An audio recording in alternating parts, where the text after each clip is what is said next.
Halo teman-teman semuanya, kembali lagi berjumpa dengan saya Bang Ihwan di Titik Tengah, sebuah podcast yang memberikan ruang bagi siapa saja yang ingin bercerita, memberikan pandangan gitu ya, sharing apapun itu. Di Titik Tengah kita memberikan wadah untuk teman-teman bercerita. Hari ini kita kedatangan seorang tamu, anak muda, progresif, masih sangat berjiwa bergelora gitu ya semangatnya, ganteng gitu ya. Dari Bali, asalnya dari Buleleng Bali, namanya Bang Irfan. Iya, Bang Selamat Irfan. datang Bang Siap, di selamat datang juga. studio podcast Titik Siap, Tengah. baik.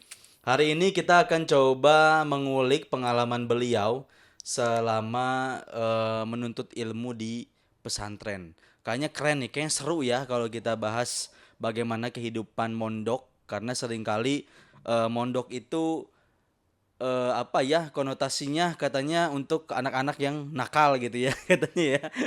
Tapi semoga dengan ceritanya Bang Irfan itu memberikan sebuah hasanah baru, wawasan baru atau informasi baru yang selama ini tidak kita ketahui bahwa ternyata dunia pondok itu begitu menyenangkan ya Ustadz Benar, ya. benar menyenangkan. Sorry bukan Ustadz, Bang. Sorry. Bang aja. Bang aja ya. Benar ya Bang aja, Karena lebih kalau Ustadz nih kayaknya agak berat banget berat sih. ya. Iya, benar berat banget. Bener. Bang aja. Oke, Bang Irfan. Bagaimana nih pengalamannya selama di pesantren? Mungkin bisa diceritakan ya. Lalu dari mulai kapan masuk pondok, terus alasannya masuk pondok itu kenapa? Apakah karena emang anak nakal gitu di, di lingkungannya atau seperti apa? Sok boleh bercerita Bang Irfan. Baik, terima kasih Bang Ikhwan ya, Masya Allah. Ini kami akan menceritakan pengalaman kami di pesantren. Kami masuk di pesantren itu tahun 2015. Itu awalnya kami mendengarkan cerita dari saudara kami, bahwasanya di pesantren itu sangat benar-benar asyik dan juga kita bisa mengupdate diri kita lebih baik lagi. Nah, dari sanalah saya ada semangat untuk ke pesantren.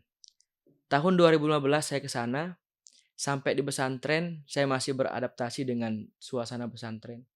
Dan pada saat itu saya sampai di sana mungkin nggak kerasan dan pengen pulang. Dan ternyata lama-kelamaan saya tahan terus demi bisa membahagiakan kedua orang tua. Saya tahan nangis itu sampai saya ketika mandi, saya pas mandinya itu nangis. Jadinya mandi sambil nangis Mandi gitu. sambil menangis gitu ya. Iya Oh, itu bener. gimana ya rasanya ya? Ya itu ya Allah, menahan deh. Air mata bercampur dengan air mandi gitu ya. Iya, jadinya habis mandi nggak Nggak kelihatan itu kalau kelihatan habis ya. nangis gitu. Iya, iya, iya, Ya itu, iya. jadinya itulah cara uniknya saya ketika mondok di Berarti ini pesantren. first time ya, first time kemudian pertama kali merantau dan pertama kali mondok ya. Pertama kali mondok. Oh, gimana itu pertama kali memutuskan mondok itu? Berarti usia berapa saat itu awal awal Usianya pengen mondok? kayaknya baru SMK sih ya, kayaknya usia berapa ya, 18 gak sih Oh, kayaknya? udah sudah cukup dewasa Ya ya di 18 situ apa mah ya. pokoknya antara 15 17 18 kayaknya insyaallah. Sudah. Bagaimana pengalaman pertama kali? Mungkin sebulan pertama di pondok apa sih yang kemudian eh, Bang Irfan rasakan? Pasti kan ada perbedaan antara di pondok dan di rumah ya. Sebelum pertama tuh atau 3 bulan pertama deh. Biasanya kan penyesuaian ya. Bagaimana pengalaman awal-awal pertama kali merantau dan di pondok? Iya. Kalau di pondok itu kami ya yang berbeda itu ya banyak teman-teman dari ya anggaplah senusantara, luar negeri pun ada.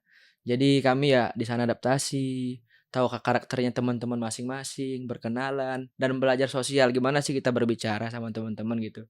Yang awalnya introvert jadi ya dapat teman gitu, jadinya introvertnya tuh mulai menghilang begitu. Dan kami di sana perbedaannya dari di rumah tuh ya sering ngaji, ibadah lebih rajin. Pokoknya tentang ubudiyah kami lebih rajin. Alhamdulillah di pesantren. Alhamdulillah jadi lebih soleh ya Lebih yang soleh tadinya lagi. mungkin agak berantakan Iya kali ya. benar-benar.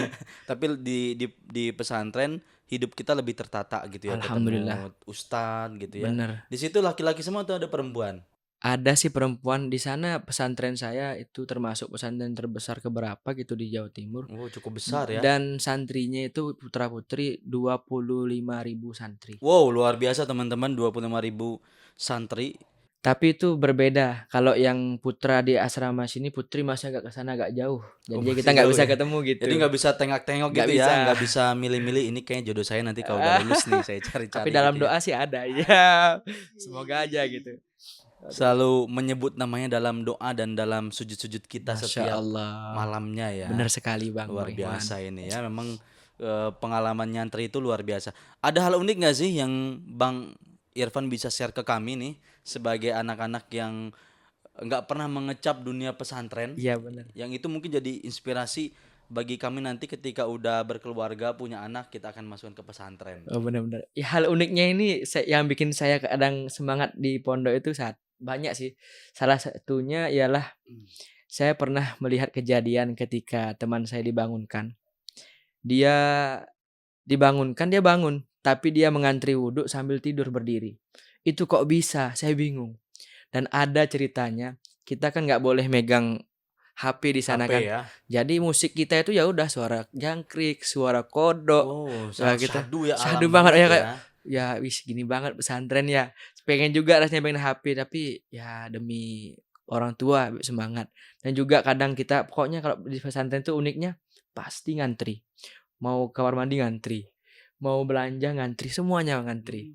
Dan juga kadang kita apa namanya? Di mana kita ngantuk, di situ kita tidur. Di situ tidur. Dimanapun kita ngantuk, di sana kita tidur. Pokoknya selagi tempatnya bersih, Iya, bisa apa namanya representatif untuk iya. tidur, kita tidur gitu Tidur ya. bener. Luar biasa emang Gitu. pesantren. Unik banget ya pesantren. Dan juga kita itu kadang kalau sudah tahajud dikir kan. Kadang pas dikir itu ada yang sambil angguk-angguk gitu. Jadi kita lihat, ih lucu banget Itu ya. air liurnya sampai ke bawah juga ya. Ada juga. Makanya ya Allah. Tapi ini perjuangan untuk ibadah gitu. Wis, Masya keren Allah, sekali. luar biasa. Itulah Boleh kemudian. cerita nggak aktivitas hariannya dari mulai pagi bangun gitu ya, bangun pagi sampai tidur lagi, itu ngapain sih di pesantren? Apakah baca Quran doang gitu ya? Oh, nggih. Apa ngapain aja gitu ya? Kami di pesantren itu yang pertama itu dibangunkan jam 3. Jam 3 pagi ya. Untuk qiyamul lail itu sholat malam. Di Mm-mm. kami tahajud, kami sholat malam dah berzikir. Nah, setelah itu kami persiapan untuk sholat subuh. Sholat subuh. Nah, setelah sholat subuh, kami ada kegiatan di kamar itu. Kegiatannya kadang seperti ya baca kitab, baca Quran, tergantung jadwalnya. Iya, Kadang ada juga yang diajarkan untuk bagaimana khitobah kayak kultum dan lain sebagainya. Dan juga yang selanjutnya itu setelah sholat subuh kita kegiatan, habis kegiatan kita mandi, persiapan sekolah agama.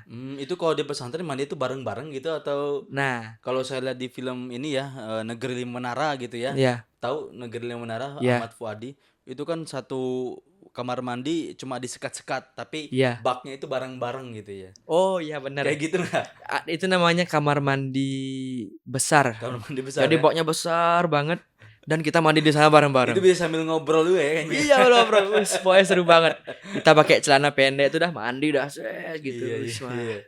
Kita sambil ngobrol-ngobrol itu. Wih, bener. Dan juga habis itu kita mandi, kita berangkat sekolah pagi tuh, sekolah agama. Itu sekolah agamanya sampai jam jam 10. Kita pulang, kita makan, kita siap-siap juga mandi. Nah, setelah pas duhur kita sholat duhur.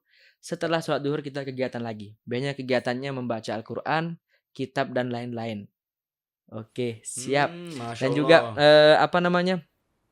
setelah itu kita persiapan berangkat untuk sekolah umum. Umum ya. Itu baru kita yang SMP, yang SMA, SMK dan juga kuliah.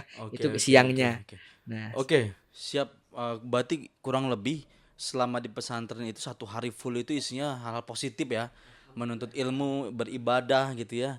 Terus terakhir nih, terus bagaimana kita membangun hubungan dengan dunia luar? Ada waktu liburnya nggak kalau di oh pesantren itu? ya, alhamdulillah ada. Itu liburnya sebelum Ramadan 10 hari kita libur sampai setelah Lebaran 10 hari kita balik. Kalau Jadi dalam sepekan ada waktu liburnya nggak? sepekan ada di pesantren itu hari Jumat liburnya. Hari Jumat libur. Memang Saidul Ayam. Saidul Ya. Ayam. Ya, Sabtu hari Minggu yang paling masuk ya. Sabtu Minggu masuk. Luar biasa memang pesantren ini ya. Insyaallah sekali. Oke.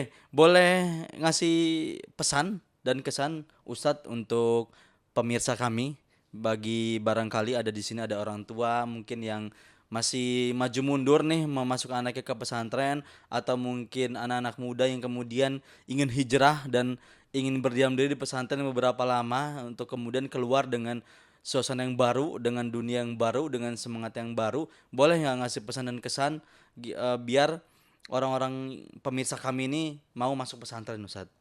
Oke, jadi pesan dan kesan kami ialah tuntutlah ilmu walaupun sampai dimanapun.